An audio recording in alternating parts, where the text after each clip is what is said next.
যে একটি কথা বলা হয় যে আল্লাহ শাহরগের চেয়েও নিকটে আছে।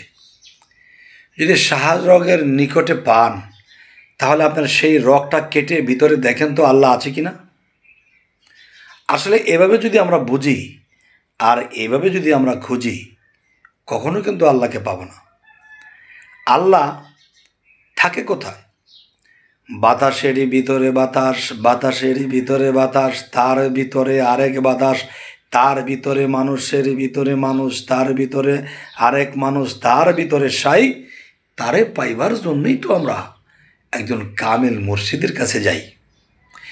তাই আমি যেই কথাটি আপনাদের সামনে খুব সুন্দর করে বলতে চাই সেটি হলো, দেখুন, যদি আমরা আল্লাহকে খুব নিকটবর্তী চাই তাহলে অবশ্যই কিন্তু আমরা বোঝাপড়ি করি এবং কোরআন ও হাদিসের সাথে মিলিয়ে আমরা যাব একজন কামেল মুর্শিদের দরবারে। তখন সেখানে যে আমরা যে জিনিসগুলো জিজ্ঞাসা করব, কে আমি, আমার পরিচয় কি, আমার মধ্যে কালিমাটি কোথায় লুকানো আছে, এবং আমার মধ্যে আল্লাহর পরিচয়পত্র যে আল্লাহর সাইন আছে যে আল্লাহ আমাকে সৃষ্টি করেছে, এই তিনটি জিনিস যদি আপনি পেয়ে যান কোনো কামেল মুর্শিদের কাছে তাহলে অবশ্যই কিন্তু আপনি সেখানে বায়াত গ্রহণ করবেন, সাধনা নেবেন এবং বিশ্বাস করে আপনারা এই সাধনাগুলো করতে থাকবেন। অবশ্যই অবশ্যই আল্লাহ পর্যন্ত পৌঁছে যাবেন। সকলে ভালো থাকবেন। আল্লাহ হাফিজ। আপনি জ্ঞানী হতে চান এবং জ্ঞানের ধনী হবেন, এবং আপনি কি কোনো ভালো হতে চান যে আপনার দ্বারা যেন কোনো ধরনের কোনো ভুল, এমন কোনো খারাপ আপনার দ্বারা যেন এরকম না হয়, এরকম ভালো হতে চান, তাহলে খারাপ মানুষের সাথে চলবেন। জগতের সব মানুষই তো বলে ভালো মানুষের সাথে চলো, ভালো হতে পারবে, কিন্তু আমি বলবো খারাপ মানুষের সাথে চললে আপনি ভালো হতে পারবেন, জ্ঞানী হতে পারবেন। এই কেমন কথা বলে শামীম আলী চিশতি, উল্টাপাল্টা বলে। তো এই উল্টাপাল্টা কথাগুলো একটু খেয়াল করে শুনবেন, শর্ট ভিডিও যেহেতু। দেখবেন একজন মানুষ এমন একটা খারাপ করেছে, তাকে মানুষে অপমান দিচ্ছে, তাকে মানুষে গালমন্দ করছে, তখন মনের মধ্যে স্থান দিবেন যে এই খারাপটা আমার কখনোই করা যাবে না। এবং আরও খারাপ মানুষের সাথে চলতেছেন, সে মদ পান করে, জুয়া খেলে, বিভিন্ন খারাপ করে, তখন মানুষ তাদের মদকি বলে, জুয়ারি বলে, মানুষে কোথাও তাকে স্থান দেয় না, কোথাও তাকে বসতে দেয় না, অসম্মান করে। তখন আপনি কি না, এরকম খারাপ কাজ আমার দ্বারা হবে না, এগুলো আমি করতে পারবো না। এরপরে কি, আপনি চলছেন ফিরছেন সেই খারাপের সাথে, কারো কাছ থেকে টাকা ধার নিয়েছে এবং সে জানে টাকাটা ধার নিলে আর দিতে পারবো না, তবু সে নিয়েছে, বুঝাইয়া ফুসলাইয়া ফাসলাইয়া সুন্দর করে নিয়েছে। নেওয়ার পরে টাকাটা দিতে পারছে না, টাইম দিয়েছে তোমাকে আমি এই সপ্তাহে দিয়ে দেবো, কিন্তু কেরম 10 সপ্তাহ চলে গেছে, দেয় না। পরে তাকে রাস্তায় ফেলে অপমান করেছে, চর থাপ্পড় দিয়েছে। না বাবা, এরকম কাজ করা যাবে না। তা শিখছেন কোত্থেকে? যে শিখছো কোথায়, ঠেকছি যেতায়, ঠেকে ঠেকে শিখার মূল্য বেশি। ভালো থাকবেন। যদি কেউ আত্মজগতের জ্ঞান লাভ করতে চায় তাহলে সর্বপ্রথম তার কি করতে হবে জানেন? সর্বপ্রথম নিজেকে তো চিনতেই হবে। আত্মজগতের জ্ঞানের চূড়ান্ত জায়গায় গেলে তখন তার মুখ দিয়ে বের হবে কি জানেন? যে আমিময় অনন্ত বিশ্ব, আমি বাতিন, আমি দৃশ্য, আমি আমার গুরু শিষ্য, ইহকাল কি পরকাল, আমার লাগি আমি খারা, আমার স্বভাব অয় অধরা, আমি জেতা আমি মরা, আমার নাহি তাল বেতাল। তাহলে দেখবেন যারা আত্মজগতের চূড়ান্ত অবস্থানে জ্ঞান রাখে এবং সেখানে পৌঁছে গেছে, তাদের মুখে দিয়ে এমন কথা বলে ফেলবে, অজ্ঞানী যারা বুঝবে না, আর যারা জ্ঞানী এবং যারা আত্মজগতের জ্ঞানে জ্ঞানান্বিত তারা ষাট বুঝে ফেলবে। অবশ্যই ভালো থাকবেন। আল্লাহ হাফেজ। আপনিও কিন্তু গোল, শুধু মুরগির ডিমটাকে বলবেন গোল, তাহলে কিন্তু হয়ে যাবে ভুল। কিন্তু আসলে আপনি আমি নিজেই গোল। সেটা কি করে সম্ভব দেখেন? যে মুরগির ডিমের ভিতর থেকে যখন বাচ্চাটা বাইর হয় তখন কিন্তু সে আর গোল দেখা যায় না, মূলত গোল। এবং আপনাকেও যদি আমি বলি যে আপনিও গোল, অবশ্যই দেখুন আপনি মাটির মধ্যে শুয়ে পড়বেন, শুয়ে 4 হাত পা মানে 2টা হাত 2 দিকে দিয়ে দেবেন যিশুর মতো করে, আর পা দুটার নিচে সমান থাকবে, আর 2 হাত 2 দিকে ছড়িয়ে দেবেন এবং আপনাকে একটা গোল করে দাগ দিতে বলবেন। তখন দেখবেন মূলত আপনি গোল। এই বিশ্বটা গোল, সূর্যটা গোল, চন্দ্রটা গোল, তারাটা গোল, এবং মানুষে অনেক কিছুই বলে তার মধ্যে থাকে ভুল। তবে আজকে যে কথার মূল সেটি হলে বলতে চাইব আপনি গোল, আপনার পিতামাতাও গোল। কিন্তু এই গোলে গোলে গোল এমন প্যাচ লেগেছে, কিভাবে যে খোল, অবশ্যই কামেল মুর্শিদের কাছে গেলে সেই ভুল ভেঙে যাবে, সেই গোল দেখিয়ে দেবে এবং আপনার ভিতরে গোলের ভিতরে গোল, তার ভিতরে গোল, এর ভিতরে গোল, এরপরে মূল, যাকে সাই বলা হয়। অবশ্যই ভালো থাকবেন। আল্লাহ হাফিজ। দেখেন, হিসেব কিতাব মিলালে গানে বলে, সাধুরা বলে, গণ্যমান্য বলে, পীরেরা বলে, এবং দেখা যায় শিষ্যরা বলে একটা কথা বলে, সেটা কি?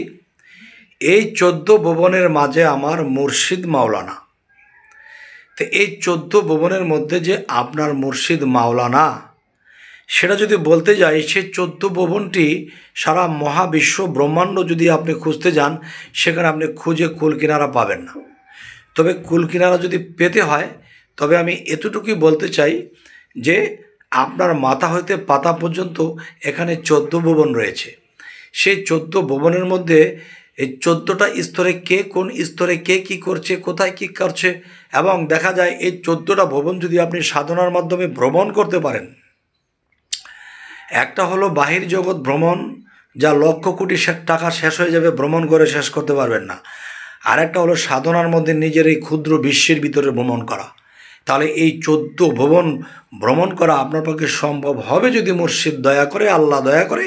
অবশ্যই সেই সাধন মার্গে যখন আমি যাব, তখনই দেখা যায় আল্লাহ সাহায্য করবে, আর সেখানে গিয়ে সেগুলো দেখে ফেলবেন, বুঝে ফেলবেন, আপনার ভিতরে সেই আল্লাহর বন্ধুত্ব হাত এসে যাবে, কারণ আপনি আল্লাহর বেদ জেনেছেন। অবশ্যই ভালো থাকবেন। আল্লাহ হাফিজ। মানুষ থইয়া যদি আপনারা খোঁজা ভজেন, তাহলে কিন্তু আপনারা কখনো খোঁজাকে পাবেন না। যেমন দেখেন, আল্লাহ কি বলেছে, কোরআনের মধ্যে খুঁজবে, কোরআনের মধ্যে আমার রূপস্বরূপ পাবে না। যদি একজন কামেল মুর্শিদ, কামেল অলিয়া আউলিয়া, তাদের মধ্যে যদি তোমরা আমাকে খোঁজো, তাহলে তোমরা তাদের মধ্যে আমার রূপ দেখতে পাবা। তাই বলা হয়েছে, মানুষ দিয়া খোদা ভজো, এ মন্ত্রণা কে দিয়াছে, মানুষ ভজো কোরআন খোঁজো, পাতায় পাতায় সাক্ষী আছে। খোদাই নেহি ছায়া কায়া, স্বরূপে ধরেছে মায়া, রূপে মিশে রূপের ছায়া, ফুল কলিছয় প্রেমের গাছে। আরব দেশে মক্কার ঘর, মদিনায় রাসুলের কব্বর, বাইতুল্লাহ সব মানুষই করেছে। যাই হোক, এ সমস্ত জগতবাসী আজকের এই কথাগুলো শর্টকাট কি বোঝাতে চাচ্ছি, কোরআন, হাদিস, নামাজ, রোজা যাই কিছু করি বা করেন, কিন্তু একজন কামেল মুর্শিদকে যে ধরতে হবে, এটার জন্যই এই কথাগুলো বলা। দেখেন, আপনি একটা স্বপ্ন দেখেছেন কালকে এমুক জায়গায় চলে যাবেন, গিয়ে আপনার হাত পা ভেঙে আসবেন, এটা যদি আপনি জানেন, তাহলে কি আপনি যাবেন? যাবেন না। তাহলে এই স্বপ্ন দেখেছেন, স্বপ্নটা খুব বিপদ আপদ দেখেছেন, এখন আপনার মুর্শিদকে জানিয়েছেন, বাবারে আমি তো এটা দেখিয়েছি, এখন আমি কি করব? তখন বলবো, বাবারে আজকে ঘর থেকে বাহির হইস না, ঘর থেকে বাহির হইস না, তোর পা ভেঙে যাবে। পরে চিন্তা করলো জরুরি কাজ, আচ্ছা সাবধানে যাবো না। সাবধানে যাইতে গিয়া, সাবধানে একটা গাড়িতে উঠিয়া, গাড়িটা গেল গা উল্টিয়া, গাড়ির চাকা আপনার পায়ের উপরে, তাহলে আপনি মানতেন যদি, তাহলে এটা হতো না। অবশ্যই মুর্শিদের প্রয়োজন দুনিয়াবি এবং আখেরাতে। অবশ্যই ভালো থাকবেন। আল্লাহ হাফিজ। হে মানুষ, ছোট একটি কথা বলে রাখবো, আমরা কিন্তু এই পৃথিবীতে চিরস্থায়ীভাবে আসিনি। যেহেতু আল্লাহ বলেছে, ও আল্লাহ যে খালাকাল মাউতা ওয়াল হায়াতা, যে আমি মানুষের মৃত্যু ও জীবন সৃষ্টি করেছি পরীক্ষা করার জন্য। তোমাদের মধ্যে কে কর্মে উত্তম, তিনি পরাক্রমশালী ও ক্ষমাশীল। তাহলে দেখেন, আমরা চিরস্থায়ীর জন্য কিন্তু পৃথিবীতে আসিনি, পরীক্ষা পাশ করতে এসেছি। এখন পরীক্ষা পাশ করতে এসে কি করতেছি জানেন? যে একটা মেরে খাচ্ছি, ওরটা আমি দখল করছি, ওকে আমি চোখ অন্ধ করে দিচ্ছি, তার পা ভেঙে দিচ্ছি, এবং আমি সংসারে ভালো থাকার জন্য এটা করতেছি। ধরেন আপনি সব কিছু খারাপ করে করে সব কিছু করলেন, করার পরে আপনি 20 তাল্লা করেছেন। 20 তাল্লা করা শেষ, কয়েকদিন থাকার পরে আপনি হঠাৎ করে স্ট্রোক করে মারা গেছেন। তখন সম্পদ কিন্তু আপনাকে বাঁচাবে না, সম্পদ আপনার সাথে যাবেও না।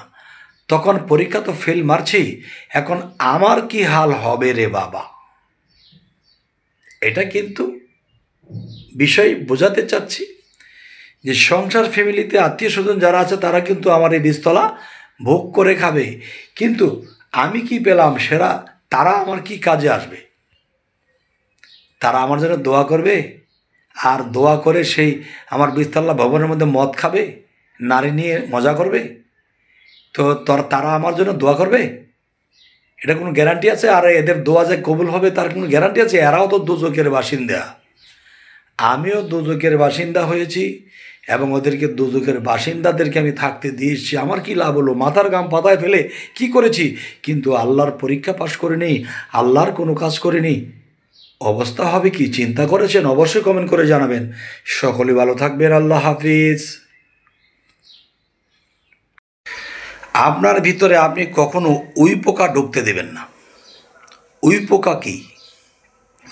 সেই উই পোকাটি হলো, আপনি মুর্শিদ ধরেছেন, আপনাকে যে শিক্ষা, যেই বিষয়গুলো আপনাকে দেওয়া হয়েছে, যে সাধনাগুলো দেওয়া হয়েছে, সেই সাধনা করলে আপনি এটা হবেন সেটা হবেন, এর প্রতি বিশ্বাস নষ্ট করেছেন। এই বিশ্বাস যে নষ্ট করেছেন, উই পোকা কি? উই পোকা হলে এখানে ওটা শুনেছেন, ওখানে ওটা শুনেছেন, এমুকে এই কথা বলেছে, এই সাধন করলে হবে না, ওইটা করতে হবে, তখন ওই সাধন করলে হবে, ওইটা একজনের কাছ থেকে শুনেছেন, কিন্তু গুরু যেটা দিয়েছে সেটা একাত্ম চিত্তে যদি করে যাইতেন তাহলে কিন্তু আপনি পৃথিবী থেকে মুক্তির ফয়সালা আপনার হয়ে যেত। কিন্তু এখন সরাবরা লেগে গেছে, গুরুর প্রতি ইমান নষ্ট হয়েছে, গুরু যে সাধনা দিয়েছে সেই সাধনার প্রতি আপনার ইমান নষ্ট হয়েছে, যার ফলে আপনি একুল ওকুল সব কুলি হারিয়ে ফেলবেন। তাই বলবো, বিশ্বাস করবেন, যাচাই বাছাই করবেন, যা কিছু করার মুর্শিদ ধরার আগে করবেন, এরপরে শুধু মুর্শিদ প্রেমে সাধনের দেশে মরার মতো মরবেন, তবে জয়লাভ করবেন। ভালো থাকবেন। আল্লাহ হাফেজ। যে আমরা একটা কথা বলে থাকি, হযরত মুহাম্মদ সাল্লাল্লাহু আলাইহি সাল্লামকে সৃষ্টি না করলে জগৎ সৃষ্টি করতেন না, এবং বলে থাকি যে মুহাম্মদ সাল্লাল্লাহু আলাইহি সাল্লামকে এক নজর দেখলে দোজখ হারাম হয়ে যাবে। আসলে এই কথাগুলো কিন্তু বুঝতে হবে। শর্টকাটে বলতে গেলে দেখেন, যে আপনার ভিতরে যে মুহাম্মদ সাল্লাল্লাহু আলাইহি সাল্লামের যে বিষয়টা, সেটা আপনি কী করে বুঝবেন? দেখবেন যে আগুন, পানি, বাতাস, মাটি, আলো, এর মধ্যে মাটি লিখতে যদি ম আসে তাহলে মা লিখতে ম আসে। মায়ের কিন্তু মায়া দয়া, মুহাম্মদ সাল্লাল্লাহু আলাইহি সাল্লাম কিন্তু উম্মতের জন্য কেঁদেছিলেন বলেছে, তাহলে তারও কিন্তু মায়া দয়া। তো এখন যে মাটি কোত্থেকে সৃষ্টি হয়েছে? মাটি সৃষ্টি হয়েছে পানি থেকে। পানি সৃষ্টি হয়েছে কোথা থেকে? বাতাস থেকে। তাহলে এভাবে যদি আমরা হিসেব করি তাহলে মুহাম্মদ সাল্লাল্লাহু আলাইহি সাল্লাম সৃষ্টির আগে, সৃষ্টির মধ্যে, সৃষ্টির পরে যে আছে, আপনার মধ্যে আমার মধ্যে আছে। এখন দলিল পাওয়াটাই মেন বিষয়। অবশ্যই আপনার মধ্যে আমার মধ্যে সেই দলিল আছে, যে সেই দলিল কি বাহিরের কোরআনে হাদিসে? না, সেই দলিল আপনার দেহ কোরআনেই, সেই স্পষ্ট করে আপনি সেটা লেখা পাবেন এবং দলিল সহকার পাবেন, যা পাইলে আপনার জীবন ধন্য হয়ে যাবে। সকলে ভালো থাকবেন। আল্লাহ হাফিজ। আপনি যদি নিজে ভালো না হন তাহলে আপনার জ্ঞান বিবেক আপনাকে কখনো ভালো করতে পারবে না। আপনাকে ভালো করতে পারবে না কেন, এটাও জানতে হবে। সেই বিষয়টি হলো, দেখেন, আপনি যখন ভালো হতে যাবেন তখন কিন্তু আপনার পিছনে 6টা রিপু লাগা আছে।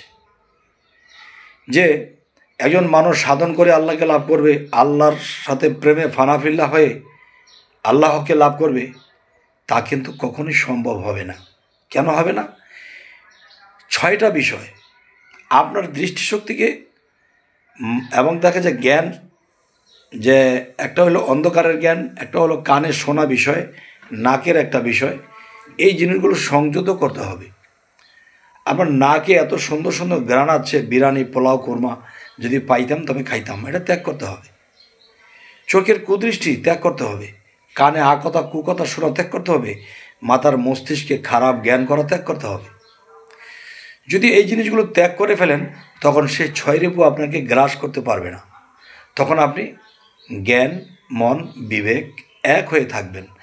এই জ্ঞান, মন, বিবেক যখন এক হয়ে যাবে, তখন মুখে কিছু বলে যেই জন ফলে তা দেখতে পারে লোকজন। অবশ্যই ভালো থাকবেন। আল্লাহ হাফিজ। আপনার ভিতরে মূলত 5টা মানুষ আছে। আপনার ভিতরে 5টা মানুষ আছে। এই 5টা মানুষ কিন্তু একরকম নয়। যেমন এক একটার এক এক গুণ, আর এক একটার এক এক কালার, এক এক রকম জ্ঞান। এই 5টা আপনার ভিতরে আছে। এখন দেখবেন একটা মায়ের ঘরে যখন 5 জন বা 7 জন সন্তান হয়, তখন কিন্তু দেখা যায় কি যে একই মায়ের ঘরে একই বাবার ঘরে জন্ম হয়ে তাদের পছন্দের মিল নেই, তার জ্ঞানের মিল নেই, তার চাওয়া পাওয়া মিল নেই, তার ক্ষুধার মিল নেই, কোনো কিছুর রুচি এক নেই। তার মানে আপনার ভিতরে 5টা মানুষ আছে। সে 5টা মানুষকে যদি কোনোদিন এক করতে পারেন, তাহলে আরও একজন আছে মানুষের ভিতরে, মানুষ তার ভিতরে যে সাই আছে তার সাথে যদি কেউ মিশে যেতে পারে, তাহলে সে বাদশাহ হয়ে যাবে, তাহলে সে ধনী হয়ে যাবে, তাহলে এই দুনিয়া তার কাছে আর দুনিয়া মনে হবে না। এরকম লক্ষ কোটি দুনিয়া আরও দেখতে পাবে। সকলে ভালো থাকবেন। আল্লাহ হাফিজ। আপনার কাছে দেবী কালী আছে, আপনার ঘরে আছে। আপনি কি বিয়ে করেছেন? আপনার ঘরে কালীমা আছে। কীরকম দেখেন, যে আপনার একটা ডিউটি কি, রাত্রে এসে ঘুমিয়েছেন, সকালে নাস্তা করে অফিসে চলে গেছেন, কাজকাম করে এসেছেন। এদিকে আপনার স্ত্রী, সে দুর্গা মা, কালী মা, তার হাত যেমন 10টা, আপনার স্ত্রীর হাতও 10টা।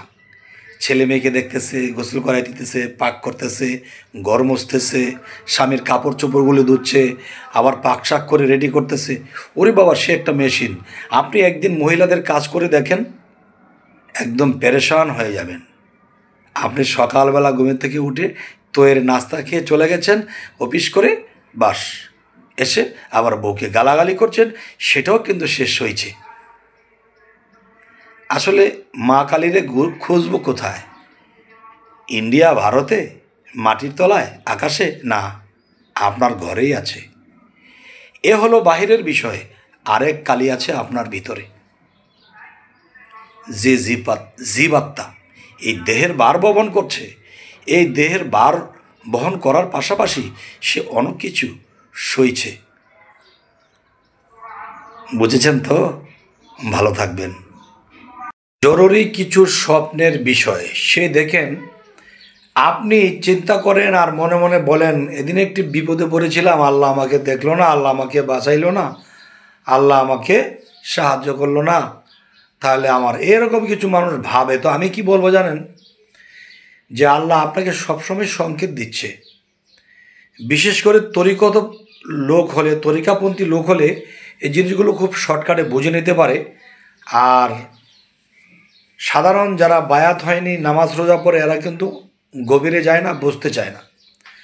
তো আমি এখন যে কথাটি আপনাদেরকে বলতে চাইবো সেটি হলে, দেখেন, আপনি যদি স্বপ্নে দেখতেছেন যে আপনাকে একটা কালো গরু দৌড়াইতেছে, এখন কালো গরু দৌড়াইতে দৌড়াইতে আপনি একটা সময় দেখা যায় গাছের উপরে উঠে পড়েছেন, আন্নাদ আপনাকে গুঁতা দেবে। তার মানে এই ব্যাখ্যাটা কি হবে? আপনি সামাজিকভাবে চলতেছেন, কোনো মানুষ আপনার শত্রু হয়ে গেছে, কোনো মানুষ আপনাকে পথভ্রষ্ট করবে, কোনো মানুষ আপনার ক্ষতি করবে। আর এটার লক্ষণ হলো এটাই, যে কোনো কালো গরু আপনাকে দৌড়াচ্ছে, যে আপনার জ্ঞানকে সে ঘুরিয়ে দেবে বা অন্যদিকে নিয়ে ছেদ করবে। মনে রাখবেন, এরকম দেখলে সাবধান হয়ে যেতে হবে। আল্লাহ হাফেজ।